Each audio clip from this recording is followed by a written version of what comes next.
तो जी हाँ दोस्तों, आप लोगों के बीच मैं नयन प्रताप आप सभी का एक बार फिर से आपके इस चैनल पे तहे दिल से स्वागत करता हूं। तो दोस्तों, आज से हम लोग अपनी सीरीज स्टार्ट किए हैं साइंस का, जिसमें हम लोग लगातार डेली बेसिस पे 50 सवाल करेंगे। ठीक है, तो चलिए समय को बिना गवाए वीडियो को शुरू करते हैं।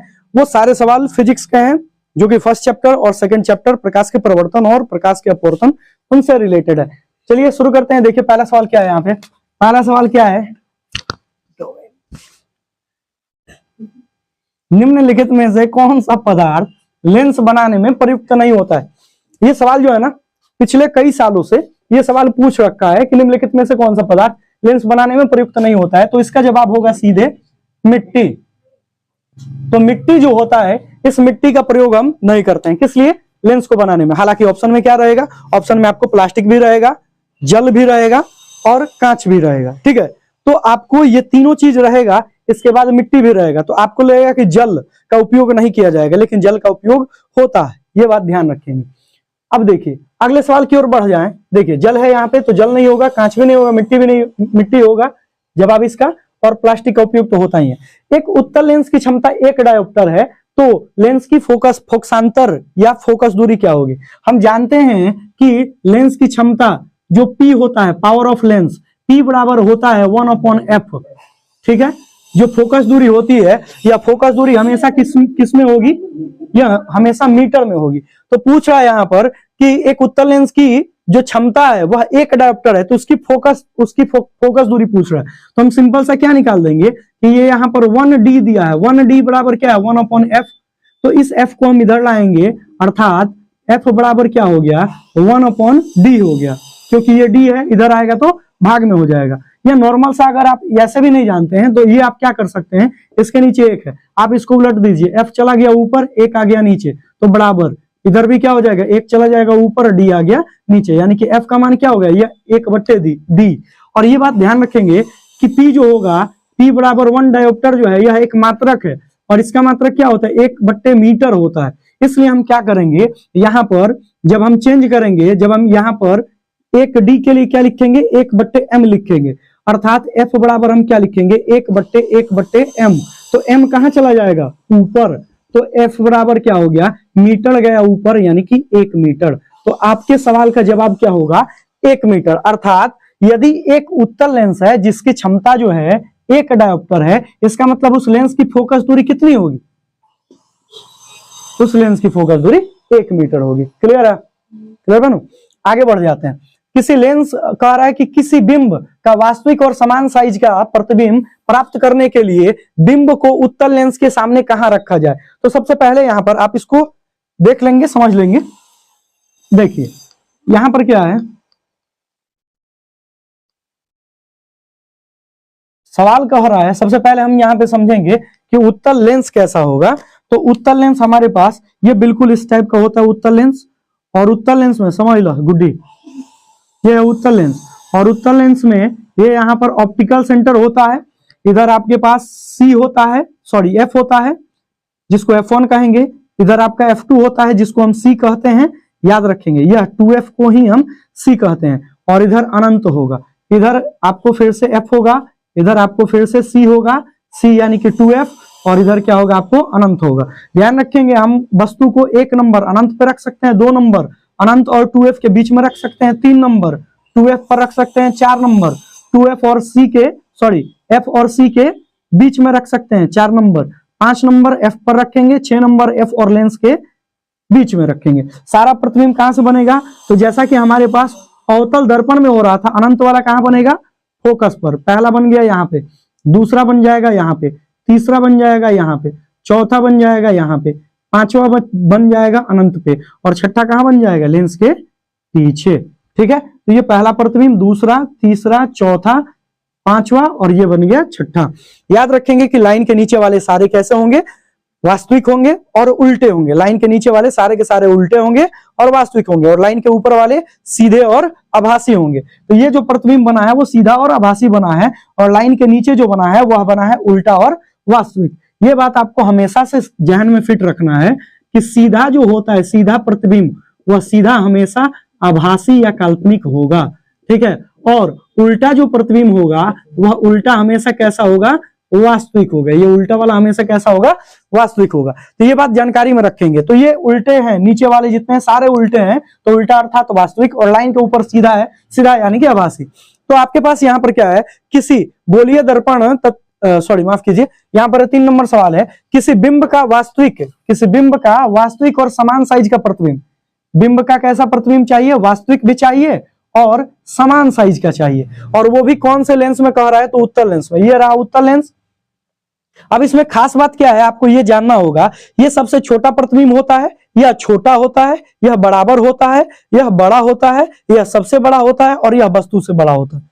लाइन से याद कर लेना है आपको। जैसे जैसे हम लाइन से 6 है, तो 6 को देखिए, यह सबसे छोटा हो गया, यह केवल छोटा हो गया, यह बराबर हो गया, यह बड़ा हो गया, यह सबसे बड़ा हो गया, और यह वस्तु से बड़ा हो गया।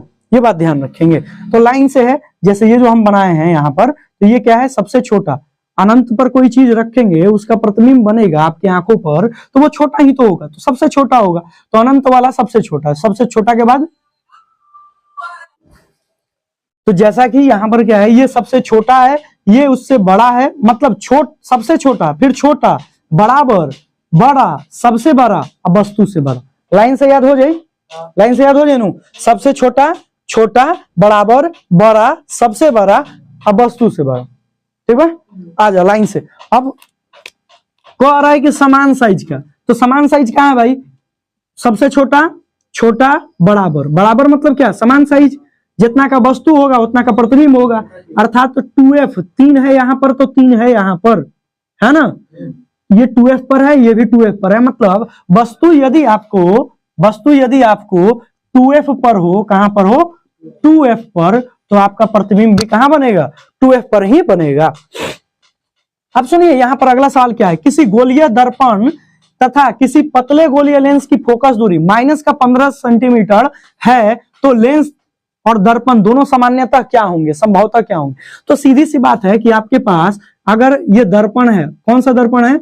अवतल दर्पण है। तो अवतल दर्पण में यदि हम देखें तो ऊपर क्या होता है? प्लस, नीचे माइनस, इधर क्या होगा? प्लस, और इधर क्या होगा? माइनस। और ये बात भी आप जानते हैं कि इसकी फोकस दूरी यहां पर होती है, ये मुख्य फोकस होता है, और यहां से यहां पर पोल होता है। एफ और पी के बीच की दूरी को हम क्या कहते हैं? फोकस दूरी कहते हैं ना। तो फोकस दूरी इसकी किस दिशा में मापी जाएगी? बाएं तरफ मापी जाएगी। तो बाएं तरफ मापी गई दूरियां, पोल के बाएं तरफ मापी गई दूरियां किस में होंगी? माइनस में। यानी कि यह सीधी सी बात यहां पर क्या हो गई कि यहां पर वह क्या जवाब दे रहा है कि यह जवाब ये दे रहा है कि दर्पण कौन सा होगा? तो दर्पण हो गया, क्योंकि माइनस में है ना, तो माइनस ये बता रहा है कि दर्पण आपको कैसा होगा? अवतल दर्पण। कैसा दर्पण होगा? अवतल दर्पण। और जब अवतल दर्पण है तो बात कर रहा है लेंस की, तो हम जानते हैं कि अवतल दर्पण और चाहे अवतल लेंस, दोनों की फोकस दूरी जो होती है माइनस में ही होती है। इसलिए यहां पर लेंस भी क्या हो जाएगा? अवतल लेंस हो जाएगा, अवतल लेंस ही हो जाएगा। यहां पर कनकेव मिरर और कनकेव लेंस होगा। ठीक है, कहेगा घड़ी चमका उतरा। आगे देखते हैं, प्रकाश के अपवर्तन के कितने नियम हैं? आप जानते हैं, इसमें बताने की कोई जरूरत नहीं है। 2 नियम होते हैं। कौन कौन से? आपतित किरण, परिवर्तित किरण और आपतन बिंदु पे डाला गया लंब, तीनों ही एक ही तल में होते हैं। और दूसरा आपतन कोण प्रवर्तन कोण के बराबर होता है। ठीक है, तो ये तो लड़के लोगों के दिमाग में फिट होता है, हटाते हैं। आपतित किरण, परावर्तित किरण और आपतन बिंदु पे डाला गया लंब तीनों एक ही तल में होते हैं। और अगला नियम क्या है कि आपतन कोण बराबर होगा प्रवर्तन कोण के, यानी कि एंगल अपवर्तन वाला है, प्रकाश के अपवर्तन है, तो अपवर्तन में तो फिर इसका चेंज हो जाएगा। वो होगा क्या कि आपतित किरण, अपवर्तित किरण और आपतन बिंदु पे डाला गया लंब। आपतित किरण, अपवर्तित किरण और आपतन बिंदु पे डाला गया लंब तीनों एक ही तल में होते हैं। उसके बाद आपतन कोण अपवर्तन कोण के बराबर होता है। नहीं, अरे हाँ सॉरी, आपतन कोण तथा अपवर्तन कोण की जया एक नियतांक होती है जिसे हम अपवर्तनांक कहते हैं, अर्थात म्यू या साइन आई बट्टे साइन आई बट्टे साइन आर बराबर म्यू होता है। चलिए कोई दिक्कत नहीं है। यहाँ पर ये आपको ध्यान में क्या रखना है? ध्यान में ये रखना है कि ये सवाल है ना, इसमें 2 नियम है, हटा देते हैं। इसमें है आपके पास क्या? आपतन कोण और बट्टे अपवर्तन कोण, आपतन कोण बट्टे अपवर्तन कोण। ये है, यह एक नियतांक होता है जिससे हम म्यू से सूचित करते हैं, अर्थात म्यू यानी कि अपवर्तनांक। ये म्यू क्या है? अपवर्तनांक। अपवर्तनांक बराबर ये आपतन कोण बट्टे अपवर्तन कोण। ये याद रखेंगे कि इसी को ही हम स्नेल का नियम भी कहते हैं। आगे बढ़ जाते हैं सरल सूक्ष्मदर्शी में। तो सरल सूक्ष्मदर्शी, सिंपल सी बात है कि सूक्ष्मदर्शी जो होंगे वह क्या करेगा? किसी भी वस्तु, सूक्ष्म वस्तु को देखने में मदद करेगा। अब सूक्ष्म वस्तु यानी कि छोटे वस्तु को बड़ा करके देखना है तो उसके लिए कौन सा लेंस चाहिए? उत्तल लेंस। यही तो क्या कर रहा है? सबसे बड़ा प्रतिबिंब बना रहा है।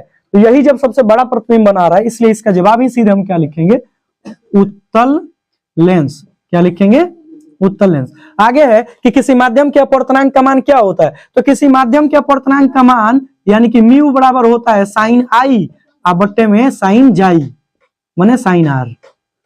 ठीक है, आगे बढ़ते हैं। एक उत्तल लेंस होता है। उत्तल लेंस क्या होता है भाई? अगर हम देखें उत्तल लेंस की चर्चा करें तो चलो इसको भी थोड़ा सा यहीं पर डिस्कस कर लेते हैं।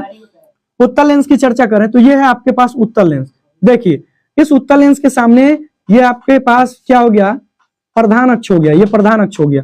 अब कहता है ना कि आप इसमें कहीं से भी किरण भेजेंगे ना, ये सारे प्रकाश को एक बिंदु पर इकट्ठा करेगी। ये सारे प्रकाश की किरणों को एक बिंदु पर इकट्ठा करेगी। और जब एक बिंदु पर इकट्ठा कर रही है इसका मतलब क्या है? कि यह प्रकाश को इकट्ठा कर रही है। और इकट्ठा करना यानी कन्वर्ज करना। और कन्वर्ज करना इसलिए हम इसको क्या बोलेंगे? अभिसारी, इंग्लिश में कन्वर्जिंग लेंस कहते हैं। ठीक है, आगे बढ़ते हैं। अवतल लेंस का आवर्धन बराबर होता है। ये समझने वाली बात है। सबसे पहले अवतल लेंस जो होता है वह अवतल लेंस हमेशा कैसा प्रतिबिंब बनाता है? छोटा प्रतिबिंब बनाता है। देख, हाँ, अवतल लेंस। दर्पण में उत्तल दर्पण और अवतल लेंस ये बराबर होते हैं। ये ध्यान रखेंगे। क्या है? क्या है? ये देखिए हम यहां पर लिख देते हैं अवतल दर्पण और उत्तल लेंस ये बराबर होते हैं। ये उत्तल दर्पण, अरे भाई ये देखो ना। अच्छा नहीं, अवतल दर्पण उत्तल लेंस ये सेम होगा। अच्छा, और उत्तल दर्पण और अवतल लेंस ये दोनों सेम होंगे। ये बात हम बोले। वीडियो को आप पीछे करके देख लीजिएगा। इसमें ये है उत्तल दर्पण अवतल लेंस ये दोनों सेम होते हैं और ये दोनों सेम होते हैं। अर्थात इसका मतलब क्या है कि अवतल लेंस का आवर्धन बराबर होता है। अब देखिए अवतल लेंस का आवर्धन बराबर होता है, इसका मतलब क्या? सारे प्रतिबिंब छोटे। अब जब सारे प्रतिबिंब छोटे होंगे यानी कि हम एक बात बताएं कि ये देखिए आवर्धन बराबर क्या होता है? आवर्धन m बराबर होता है प्रतिबिंब की ऊंचाई बट्टे वस्तु की ऊंचाई। प्रतिबिंब की ऊंचाई बट्टे वस्तु की ऊंचाई। अब एक बात बताइए कि ये है प्रतिबिंब की ऊंचाई, ये है वस्तु की ऊंचाई, दोनों को भाग दिए, दोनों बराबर है, कट गया तो क्या मान आया? एक। जीरो कहां से आया? एक आया ना। अब हम क्या कर रहे हैं कि अगर हम इसका मान दुगुना ले, इससे दुगुना ले, तो ये जब काटेगा तो m का मान क्या आएगा? 2 आएगा। 2 आएगा ना। अच्छा अब एक बात बताइए कि इसको हम जब दुगुना लिए, इसको क्या लिए? दुगुना, मतलब लंबा लिए, तो लंबा से समझ में नहीं आ रहा है क्या कि ये वस्तु है इतू सा और प्रतिबिंब आ गया इतना सा। छोटा सा वस्तु है और प्रतिबिंब कितना आ गया? बड़ा, जिसके कारण m का मान क्या आ गया? एक से ज्यादा आया ना। हम आपको विजुअलाइज कर रहे हैं, ये दोनों सेम है, बराबर। जब आप भाग दीजिएगा m बराबर तो ये कट के आ गया 1। कब 1 आया? जब प्रतिबिंब और वस्तु दोनों की ऊंचाई सेम है। दोनों की ऊंचाई सेम है। लेकिन हम क्या कर रहे हैं? इसकी लंबाई को हम कर रहे हैं दुगुना कर रहे हैं। प्रतिबिंब की ऊंचाई को क्या कर रहे हैं? दुगुना। जब दुगुना करेंगे तो ये इससे भाग देंगे तो इस m का मान क्या आएगा? 2 आएगा। 2 आएगा ना। इस 1 से कटाएंगे तो एक तो पहले इसको काटा, फिर यह एक ऊपर वाले को काटेगा तो इसका मान इससे कटेगा तो m का मान कितना आया? 2। यानी कि जब प्रतिबिंब जब आप दुगुना किए, प्रतिबिंब क्या किए? दुगुना, तो आवर्धन भी क्या आ गया? 2। लेकिन जब आप इसको छोटा कीजिएगा, इसको क्या कीजिएगा? छोटा, तो m का मान भी क्या आएगा? कम आएगा। 1 से कम आएगा। 1 से क्या आएगा? कम आएगा। अगर उस चीज को क्लियर करना चाहें तो आप ऐसे क्लियर कर सकते हैं, m बराबर क्या है? h डैश बट्टे h। h डैश मतलब क्या? प्रतिबिंब की ऊंचाई बट्टे वस्तु की ऊंचाई। अब हम एक बात बताते हैं, सुनो। कह रहा है, सवाल में कह रहा है, सिंपल सा कह रहा है कि अवतल लेंस है, अवतल लेंस का आवर्धन बराबर होता है। आवर्धन किसके बराबर होता है? अवतल लेंस में हमेशा सारा प्रतिबिंब बनता है बबुआ छोट। हाई क्या बनता है? छोट। तो हाई छोट कब आएगा? हाई छोटा कब आएगा? जब हाई बड़ा होगा तभी तो। ये ध्यान देना, जब ये बड़ा होगा तो ये क्या आएगा? छोटा। और ये छोटा मतलब क्या? ये भी छोटा, यानी कि प्रतिबिंब की ऊंचाई हो गई छोटी। प्रतिबिंब की ऊंचाई क्या हो गई? अच्छा, अगर ये दोनों बराबर होते, अर्थात एच डैश और एच ये दोनों बराबर होते तो कटते तो कितना आता? 1। लेकिन यह चूंकि छोटा है, यह क्या है? छोटा है, तो आपके पास ये जो m है, इस m का मान क्या आएगा? 1 से कम, 1 से कम आएगा, 1 से कम आएगा। इसलिए इसका जवाब सिंपली क्या आएगा आपके पास? इसका जवाब आपके पास सिंपल क्या आएगा? तो इसका जवाब आएगा कि अवतल लेंस का आवर्धन जो होता है m, वह क्या होता है? 1 से कम होता है। या आप जानते हैं, अभी हम आपको बताए कि अवतल दर्पण और उत्तल लेंस, अवतल दर्पण और अवतल लेंस, ये बताए अभी, ये दोनों क्या होते हैं कि इसकी जो फोकस दूरी जो होती है वह क्या होती है? अभी बताए हम आपको, माइनस में होती है। तो इसका जवाब सीधे क्या होगा? 1 से कम और ऋणात्मक। और क्या होगा? ऋणात्मक। इसका जवाब दो गो हो सकता है। पहला जवाब क्या हो सकता है कि उसकी अवतल लेंस का जो आवर्धन होगा वो तो माइनस में आ सकता है, इसमें आएगा माइनस में, फोकस दूरी के कारण। अच्छा, और दूसरा होगा 1 से छोटा, 1 से छोटा। आगे बढ़ जाते हैं। गोलीय दर्पण के फोकसांतर और वक्रता त्रिज्या के बीच संबंध क्या होता है? ये बच्चा जानता है, F बराबर क्या होता है? R/2 होता है। हटा दीजिए। निर्गत किरण और अभिलंब के बीच का कोण क्या कहलाता है? ये कहलाता है निर्गत कोण। क्या कहलाता है? निर्गत कोण कहलाता है। ठीक है, ये ध्यान रखें, इमर्जेंट एंगल कहलाता है। ठीक है, वो भी सही है।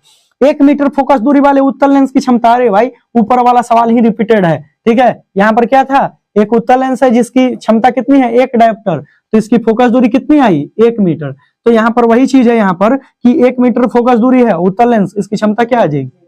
1 डायोप्टर। सिंपल सा बात है। ठीक है, आगे बढ़ जाते हैं। किसी अवतल दर्पण द्वारा काल्पनिक सीधा और आवर्धित प्रतिबिंब बनता है जब वस्तु स्थित हो। अब अवतल दर्पण है, तो अवतल दर्पण को भी चलिए हम देख ही लेते हैं कि यह रहा आपके पास अवतल दर्पण, यह रहा अवतल दर्पण।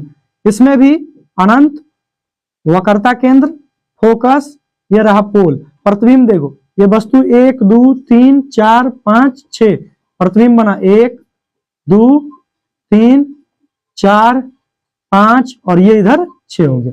ठीक है, जो चीज इसमें था ना वही चीज इसमें भी है। सबसे पहले सबसे छोटा, छोटा बराबर बड़ा, सबसे बड़ा वस्तु से बड़ा, ये लाइन से ही चलेगा। 1 2 3 4 5, ये रहा 6। अब ध्यान देना, कह रहा है किसी अवतल दर्पण द्वारा काल्पनिक और सीधा बनाना। अरे भाई लाइन के ऊपर ही तो काल्पनिक और सीधा बनेगा, यही ना है काल्पनिक और सीधा। तो यह कहाँ है? F और P के बीच में। तो इसका सीधा जवाब होगा क्या? प्रतिबिंब जो होगा वह स्थित होगा F और P के बीच, फोकस और पोल के बीच। आया कह रहा है किस दर्पण द्वारा प्रतिबिंब सीधा और छोटा बनता है। अरे भाई किस दर्पण द्वारा सीधा और छोटा प्रतिबिंब बनता है? तो वो याद रखेंगे कि हमेशा के लिए वो दर्पण होगा उत्तल दर्पण। वो कौन सा दर्पण होगा? उत्तल दर्पण, हमेशा के लिए। अवतल दर्पण कहलाता है। अरे अवतल दर्पण का काम क्या है? प्रकाश को इकट्ठा करना। अवतल दर्पण प्रकाश को इकट्ठा करता है। चाहे हम अभी बताए कि अवतल जो होता है, अवतल दर्पण, वह किसके समान होता है? उत्तल लेंस के, उत्तल लेंस के। तो उत्तल को आप क्या बोले? अभिसारी। तो ये भी आपके पास अवतल दर्पण भी क्या होगा? अभिसारी। इसलिए इसका जवाब क्या हो जाएगा? सीधे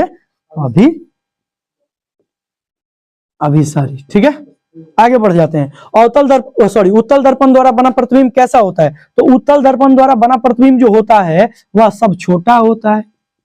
अभी तो बताए सब छोटा होगा, हमेशा छोटा और काल्पनिक होगा, हमेशा छोटा और काल्पनिक यानी कि आभासी होगा। चलो आगे देखिए, निम्नलिखित में से किस दर्पण द्वारा किसी वस्तु का वास्तविक प्रतिबिंब बनता है? निम्नलिखित में से किस दर्पण द्वारा किसी वस्तु का वास्तविक प्रतिबिंब बनता है? अब भाई हम यहाँ पर ऑप्शन नहीं दिए हैं। अब वास्तविक प्रतिबिंब की चर्चा करें तो वास्तविक हमेशा किस में बनेगा? अवतल में बनेगा। तो यहाँ पर दर्पण की चर्चा कर रहा है, तो दर्पण में आपका क्या हो जाएगा? अवतल दर्पण, अवतल दर्पण। आगे बढ़ जाइए, निम्नलिखित में से किसमें वास्तविक और बड़ा प्रतिबिंब बनता है? वास्तविक और बड़ा ना, चलो आजा सब थोड़ा देर में। वास्तविक और बड़ा प्रतिबिंब बोल रहा है। निम्नलिखित में से किसमें वास्तविक और बड़ा प्रतिबिंब बन रहा है? वास्तविक चाहिए और बड़ा भी चाहिए। हम जानते हैं कि लाइन के नीचे वाले सारे के सारे वास्तविक होते हैं। तो अगर ध्यान दीजिएगा, अगर यह लेंस की बात करें तो लेंस के लिए कौन सा हो जाएगा? उत्तल लेंस। कौन सा हो जाएगा? उत्तल लेंस। और दर्पण की बात करें तो दर्पण में यही ना सबसे बड़ा है, तो दर्पण में है अवतल दर्पण। तो इसका जवाब क्या हो जाएगा, निम्नलिखित में से किस दर्पण द्वारा किस वस्तु का वास्तविक प्रतिबिंब बनता है, तो ये तो लिख दिए अवतल। अगला सवाल क्या है कि निम्नलिखित में से किसमें वास्तविक और बड़ा प्रतिबिंब बनता है, तो वास्तविक और बड़ा जो होगा ना यह होगा आपके पास अवतल दर्पण चाहे उत्तल लेंस। ठीक है, ये ध्यान रखेंगे। आगे, समतल दर्पण द्वारा बना प्रतिबिंब कैसा होगा। आप जानते हैं घर में होता है समतल दर्पण, हम लोग लगाते ही हैं। हम जितने साइज के होते हैं उतना ही साइज का प्रतिबिंब बनता है। हमारा जहां सिर होता है वहां पर उसमें भी सिर होता है, अर्थात प्रतिबिंब सीधा बना। सीधा बना, हमेशा सीधा बना, यानी कि कैसा प्रतिबिंब बना, काल्पनिक, काल्पनिक और आभासी। ये नीचे वाला आ रहा है ना सब, है हवा तनु। आगे, हाँ हाँ कोई दिक्कत नहीं, हमेशा सीधा, हमेशा सीधा। आगे बढ़ जाइएगा, किसी वस्तु का आवर्धित प्रतिबिंब किस दर्पण में बनता है। अब किसी वस्तु का आवर्धित बनाना, आवर्धित मतलब बड़ा, तो बड़ा प्रतिबिंब के में बनी, दर्पण की बात कर रहा है, दर्पण की बात कर रहा है, तो हमेशा बड़ा। हम आपको अभी बताएं कि हमेशा जो बड़ा बनेगा वह कौन सा दर्पण होगा, अवतल। कौन सा दर्पण होगा, अवतल। ये आपके पास अवतल दर्पण है। ये कौन सा दर्पण है, अवतल दर्पण है, ये ध्यान रखेंगे। अवतल दर्पण में हमेशा बड़ा प्रतिबिंब बनता है, तो इसलिए यहाँ पर इसका जवाब क्या हो जाएगा, किसी वस्तु का आवर्धित प्रतिबिंब, आवर्धित मतलब बड़ा, तो बड़ा प्रतिबिंब किस में बनेगा, अवतल दर्पण में। ठीक है, आगे बढ़ जाते हैं। काल्पनिक प्रतिबिंब हमेशा होता है, अभी बताएं, यहाँ पर बताएं, काल्पनिक जो होगा उसी को हम आभासी कहते हैं। आभासी प्रतिबिंब हमेशा कैसे होते हैं, सीधा होते हैं, तो इसका जवाब होगा सीधा। आगे, किस दर्पण में हमेशा आभासी और छोटा प्रतिबिंब बनता है। किस दर्पण में हमेशा आभासी बनना चाहिए और छोटा बनना चाहिए, आभासी और छोटा, आभासी और छोटा। छोटा प्रतिबिंब हमेशा किसमें बनेगा, उत्तल दर्पण में, उत्तल दर्पण में। यहां पर है, किस दर्पण द्वारा प्रतिबिंब सीधा छोटा बनता है, उत्तल दर्पण में, तो इसका भी जवाब क्या होगा, उत्तल दर्पण। ये चीज आप ध्यान रखेंगे, अगर नहीं समझ में आ रहा है तो देख लीजिए। ये रहा उत्तल दर्पण, उत्तल दर्पण में अनंत हो गया, वक्रता केंद्र हो गया, फोकस हो गया, पोल हो गया। 1 नंबर वस्तु, 2 नंबर, 3, 4, 5, 6, सारा वस्तु का प्रतिबिंब 1, 2, 3, 4, 5, 6, ये हो गया फोकस। सारा प्रतिबिंब जो बन गया ना, सारा का सारा छोटा प्रतिबिंब बनता है। लाइन के ऊपर है तो सीधा है, और सीधा है तो कैसा है, आभासी है। ठीक है, ये चीज ध्यान रखेंगे। आपका उत्तल दर्पण भी फिनिश हो गया। ये जो उत्तल दर्पण है ना, वही आपका अवतल लेंस होगा। ये जो आपके पास उत्तल दर्पण है, यह उत्तल दर्पण आपका क्या होगा, अवतल लेंस होगा। ये आपका क्या होगा, अवतल लेंस होगा, ये ध्यान रखेंगे। आगे बढ़ जाए, निम्नलिखित में से किस दर्पण की फोकस दूरी ऋणात्मक होती है, तो ऋणात्मक के लिए अभी इधर बताए हैं, अवतल दर्पण चाहे अवतल लेंस, फोकस दूरी इसका हमेशा कैसा होता है, माइनस, तो ऋणात्मक होता है। इसका जवाब क्या होगा, ऋणात्मक। क्या पूछ रहा है, निम्नलिखित में से किस दर्पण की फोकस दूरी ऋणात्मक होती है, तो अवतल दर्पण की फोकस दूरी ऋणात्मक होती है। आगे है, ये नीचे वाला आ रहा है ना सब। गोलीय दर्पण के ध्रुव तथा फोकस के बीच की दूरी को क्या कहते हैं, तो गोलीय दर्पण के ध्रुव, भाई ये है ध्रुव और ये फोकस, ये ध्रुव ये फोकस है। हाँ, ध्रुव और फोकस के बीच की दूरी फोकस दूरी कहलाती है, यानी कि इसका जवाब हो जाएगा फोकल लेंथ, फोकस दूरी। और फोकस दूरी को ही फोकसांतर कहते हैं। आगे कह रहा है, वक्रता त्रिज्या आर और एफ के बीच में संबंध क्या होता है, तो जानते हैं एफ बराबर आर बट्टे 2 होता है। कह रहा है कि हजामती दर्पण में किसका प्रयोग करते हैं, तो हजामती दर्पण जो होगा सीधा और बड़ा प्रतिबिंब बनाना है, तो सीधा और बड़ा देख लीजिए, अवतल दर्पण आ जाइए, यहीं पर ना, ये सीधा बना रहा है और बड़ा बना रहा है, तो सीधा और बड़ा कौन सा दर्पण है, अवतल, तो इसका जवाब हो गया अवतल दर्पण। आगे है लास्ट सवाल, यहाँ पर सोलर कुकर में, सोलर कुकर का काम क्या है, प्रकाश को इकट्ठा करना। जाइए, सोलर कुकर का काम क्या है, प्रकाश को इकट्ठा करना, और इकट्ठा करने का काम अवतल दर्पण करता है, अवतल दर्पण करता है। आगे बढ़ जाए तो यहां पर अब हमारे पास है अतीश पूरा, अब पूरा होता ना पर। हाँ, कह रहा है कि सर्च लाइट का प्रवर्तक सतह, अरे सर्च लाइट जो होगा वो क्या करेगा, किसी चीज को खोजेगा। अब वो खोजने का काम कर रहा है। ये देखिए सर्च लाइट है, सर्च लाइट जो है इसमें आप ध्यान दीजिएगा, यहाँ पर बल्ब होता है, और ये पूछ रहा है कि ये प्रवर्तक सतह है, ये प्रवर्तक सतह क्या करेगा, प्रकाश निकालेगा एक जगह, निकालेगा एक जगह, निकालेगा एक जगह, निकालेगा कहीं से एक जगह, एक ही बिंदु पर तो इकट्ठा करेगा प्रकाश को। तो यानी कि ये जो सतह है इसके, ये जो सतह है, ये वाला सतह, ये वाला जो सतह है, इसकी चर्चा नहीं कर रहे हैं। ये तो कांच होता है जो कि पारदर्शी होता है, हम इस वाले सतह की बात कर रहे हैं। तो ये जो सतह है यह कैसा सतह है? अवतल है। कैसा है? अवतल है। तो इसलिए इसका जवाब क्या होगा? अवतल। ठीक है। आगे आगे कह रहे हैं कि पानी में डूबे हुए उत्तल लेंस की फोकस दूरी जो है हवा में इसकी फोकस दूरी की अपेक्षा कैसे होती है? कम हो जाती है। सिंपल से समझाते हैं कि जब भी कोई उत्तल लेंस होगा उसको यदि आप पानी में डुबाएंगे तो पानी में डुबाने के बाद क्या होगा? पानी में डुबाने के बाद वह अवतल लेंस की भांति व्यवहार करता है, और अवतल लेंस की जो फोकस दूरी होती है वो क्या होती है? निम्न होती है, कम होती है। तो ये सिंपल से हम क्या बोलेंगे कि इसकी फोकस दूरी जो होगी वह क्या हो जाएगी? कम हो जाएगी। आगे कह रहा है कि उत्तल लेंस में बना प्रतिबिंब कैसा होता है? तो उत्तल लेंस यहाँ पर था, सॉरी उत्तल लेंस में बना प्रतिबिंब होता है, प्रतिबिंब पूछ रहा है। तो उत्तल लेंस में बना प्रतिबिंब कैसा होता है? वास्तविक होता है और उल्टा होता है। वास्तविक और आभासी दोनों होता है। ठीक है, वास्तविक और आभासी दोनों होगा ना। यहाँ पर वास्तविक जो लाइन के नीचे है उल्टा है और वास्तविक है, और लाइन के ऊपर है सीधा है और आभासी है। आगे बढ़ जाते हैं। उत्तल लेंस द्वारा बना प्रतिबिंब काल्पनिक होता है जब वस्तु स्थित हो। अच्छा, काल्पनिक कब होगा? जब एफ और लेंस के बीच में होगा, तभी तो प्रतिबिंब ये 6 का 6 यहीं पर था। ठीक है, तो यहाँ पर क्या होगा? जब वस्तु कहां हो? एफ और लेंस के बीच। पी मिलेगा ही नहीं, आपको गलती नहीं है, पी मिलेगा ही नहीं। अच्छा, आगे देखिए। उत्तल लेंस के सामने कोई वस्तु एफ और 2f के बीच स्थित है, एफ और 2f के बीच में स्थित है। यहां पर देखिए ध्यान से, यहां पर देखिए एफ और किसके बीच में है? एफ और 2f के बीच। एफ और 2f के बीच 4 नंबर वाली वस्तु, तो प्रतिबिंब कहां बनेगा? 4 नंबर यहाँ पे 2f और अनंत के बीच बनेगा। यहाँ पर है ना 4 नंबर, और ये 4 नंबर है, तो 4 नंबर 2f और अनंत के बीच। तो इसका जवाब क्या होगा? 2f और अनंत के बीच। 2f और अनंत के बीच ये होगी। अगला सवाल है कि लेंस की क्षमता होती है। लेंस की क्षमता क्या होती है? डायोप्टर होती है, डायोप्टर होती है। काम खत्म। दो वक्रीय पृष्ठों से घिरे माध्यम को, अरे वक्र पृष्ठ, वक्र मतलब टेढ़ा मेढ़ा, गोलाकार। अब ये वक्र पृष्ठ से घिरा माध्यम है, ये भी वक्र पृष्ठ से घिरा माध्यम है, तो घिरा माध्यम लेंस ही तो कहलाता है। लेंस है, नॉर्मल सा है, होता है। आगे देखते हैं। अगला यहां पर क्या है कि किस लेंस द्वारा दीर्घ दृष्टि दोष को संशोधित किया जाता है, मतलब दूर किया जाता है। तो हम जानते हैं कि निकट में 3 गो अक्षर है, तो उसको दूर करने के लिए 4 गो अक्षर वाला चीज चाहिए, अवतल। ठीक है, निकट में 3 गो अक्षर है, हम ट्रिक बताए थे। निकट में 3 गो अक्षर है तो अवतल, अवतल। हाँ, 1 2 3 4 है। तो यहां पर क्या हो जाएगा? ये हो जाएंगे आपके पास 1 2 3 4, 4 गो लेटर हो गया। वैसे ही दूर दृष्टि दोष है तो दूर में 2 गो लेटर है, तो इसमें क्या हो जाएगा? उत्तल 3 गो लेटर हो जाएगा, 1 2 3, आंसर हो जाएगा। अच्छा, हेलो, हाँ बोली।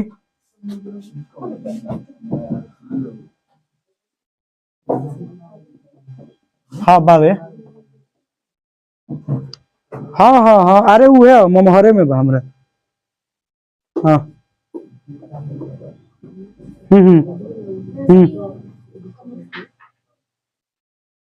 अच्छा, तो हाँ, तो 12 कहाँ अभी तो? हाँ, तो हम आवत तो घर बात कर, अभी तक वीडियो बनावत यूट्यूब पर। ठीक, हाँ, आगे देखिए। यहाँ पर ये हो गया, उत्तल लेंस हो गया। नई कार्तीय चिन्ह परिपाटी के अनुसार, ये नया चीज है, ये एग्जाम में कई बार पूछा है। कार्तीय तल बोल देता है, कार्तीय चिन्ह बोल देता है, चिन्ह परिपाटी। आप चिन्ह परिपाटी समझिए, जिसको साइन कन्वेक्शन बोल रहे थे, जिसमें प्लस माइनस डेटा बताता है। तो वही बोल रहा है कि कार्तीय चिन्ह परिपाटी के अनुसार दर्पण के सामने रखी गई बिंब की दूरी ली जाती है।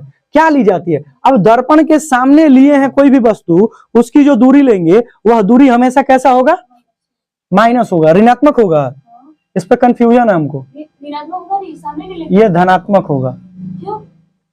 नई कार्तीय तल के अनुसार अगर कहता ये ना कि किसी भी वस्तु में दर्पण के ध्रुव से मापी गई सारी दूरियां, तो ध्रुव बोलता तब ना हम ध्रुव से लेते, यहाँ पर मापी गई सारी दूरियां।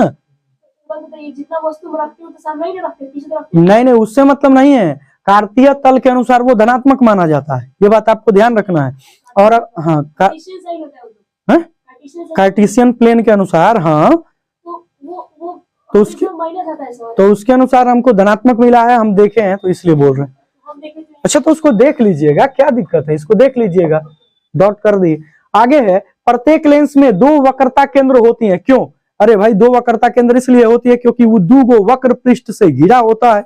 इसका जवाब सिंपल यही था कि 2 वक्र पृष्ठ से घिरा होने के कारण, पृष्ठ से घिरा होने के कारण इसका जवाब नॉर्मल सा है। कह रहे हैं कि गोलीय दर्पण की फोकस दूरी और वस्तु दूरी और प्रतिबिंब दूरी के बीच में संबंध क्या है? तो हम जानते हैं कि 1/f बराबर क्या होता है, 1/v। दर्पण है ना, तो 1/v प्लस 1 सॉरी माइनस होगा ना, u होता है। ठीक है, आगे एक गोलीय दर्पण की वक्रता त्रिज्या 28 है, तो फोकस दूरी पूछ रहा है। तो हम जानते हैं कि f बराबर क्या होता है, f बराबर r/2। तो r का मान वक्रता त्रिज्या 28 दिया, 28/2 यानी कि 14। ठीक है, तो इसका जवाब क्या हो जाएगा आपके पास, 14 सेंटीमीटर। अच्छा, आगे कह रहा है कि कौन सा लेंस अपसारी लेंस कहलाता है? अपसारी जो प्रकाश को फैलाए, फैलाने का काम कौन सा करेगा? अवतल लेंस। कौन सा काम कौन करेगा? अवतल लेंस। आगे बढ़ जाएं तो एक उत्तल लेंस की फोकस दूरी 20 सेंटीमीटर है, तो लेंस की क्षमता क्या होगी? अब फोकस दूरी दे दिया, f का मान दे दिया आपको 20। f का मान कितना दे दिया? 20। f जब दे दे आपको 20 तो r पूछ रहा है, तो हम जानते हैं कि f बराबर क्या होता है, r/2।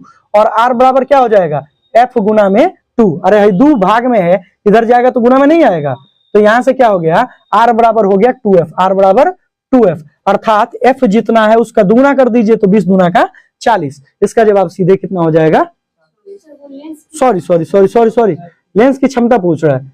तो लेंस की क्षमता है, तो क्षमता जब पूछ रहा है तो क्षमता P बराबर क्या होता है, 1/f होता है। P बराबर होता है 1/f होता है, अर्थात 1/f का मान कितना है, 20 है, लेकिन यह f हमेशा मीटर में होता है, इसलिए हम 100 से भाग देंगे, तो 100 कहां चला जाएगा, ऊपर। तो 100/20 कट गया 5 बार में, तो 5 डायोप्टर हो गया। और उत्तल है तो उत्तल लेंस जो होता है उसकी फोकस दूरी हमेशा प्लस में होती है, 5 डायोप्टर प्लस का हो गया। कह रहा है कि एक लेंस की क्षमता -5 डायोप्टर है, तो माइनस बता रहा है, सिंपल सा है, माइनस से बता दिया कि कौन सा लेंस होगा, अवतल। ये तो सीधे बता दिया ना, अवतल। क्या कि यहाँ पर प्लस में आया कि नहीं आया, तो ये प्लस में आया, तो सीधे से बात है कि उत्तल के लिए प्लस और अवतल के लिए माइनस। अच्छा, प्रकाश क्या है, तो विद्युत चुंबकीय तरंग है, विद्युत चुंबकीय तरंग है, इलेक्ट्रोमैग्नेटिक वेव है, ये याद रखेंगे। इसको इसलिए बोल दिया जाता है क्योंकि इसको माध्यम की जरूरत नहीं पड़ती है प्रकाश को चलने के लिए। कह रहा है कि एक लेंस की क्षमता 4 डायोप्टर है, तो वो लेंस कौन सी होगी? अरे भाई प्लस चिन्ह है, प्लस चिन्ह सीधे बता रहे कि कौन सा लेंस है, उत्तल लेंस। क्योंकि हम जानते हैं कि लेंस की क्षमता P बराबर क्या होती है, 1/f, और f जो है फोकस दूरी होती है, और किसकी फोकस दूरी प्लस में होगी, क्या कि इसका तो कोई चिन्ह नहीं है, इसका तो कोई चिन्ह नहीं है, चिन्ह मेन किसका है, f का। यदि f आपको प्लस में है तो p का मान भी प्लस में आएगा, यदि f का मान माइनस में है तो p का मान भी माइनस में आएगा। दंत विशेषज्ञ जो होंगे ना, या किस दर्पण का प्रयोग करते हैं, तो अवतल दर्पण का प्रयोग करते हैं, क्योंकि यहाँ पर देख रहे हैं कि अवतल दर्पण में ही क्या होगा, प्रतिबिंब सीधा और बड़ा मिलेगा, वस्तु से बड़ा। आगे है कि उत्तल लेंस को क्या कहते हैं, उत्तल लेंस प्रकाश को इकट्ठा करता है, तो इसलिए इसको क्या बोलेंगे, अभिसारी लेंस। आगे है, देख रहे हो ना, कई बार आया है, ये सवाल बहुत बार मिलेगा आपको। लेंस में, चलिए, लेंस में कितने वक्रता केंद्र होते हैं, तो लेंस में वक्रता केंद्र 2 होगा। गोलीय दर्पण के परावर्तन पृष्ठ की वृत्ताकार सीमा रेखा का व्यास क्या कहलाता है, यह द्वारक कहलाता है। यह क्या कहलाता है, द्वारक कहलाता है, ये ध्यान रखेंगे। और आगे अगर बढ़ जाएं तो आगे कह रहा है कि टॉर्च और वाहनों के अग्रदीपों में, अग्रदीप मतलब टॉर्च में भी आ जाइए, इसमें होता है अवतल दर्पण। क्या होता है, अवतल दर्पण। गोलीय दर्पण की प्रवर्तक पृष्ठ के केंद्र को क्या कहते हैं, वक्रता केंद्र कहते हैं, सिंपल है। ठीक है, वाहनों के, तो वाहनों के साइड मिरर को ही तो वो नहीं, वो साइड मिरर में तो उत्तल दर्पण हो गया। साइड मिरर जो है वो वस्तु का प्रतिबिंब छोटा बनाएगा। अग्रदीप का मतलब है हेडलाइट, इसका इंग्लिश नाम है हेडलाइट। ये कंफ्यूज हो जाता है आदमी कई बार हेडलाइट के नाम से। हेडलाइट कहाँ होगा, आगे होता है, तो आगे के लिए अग्र और दीप। चलिए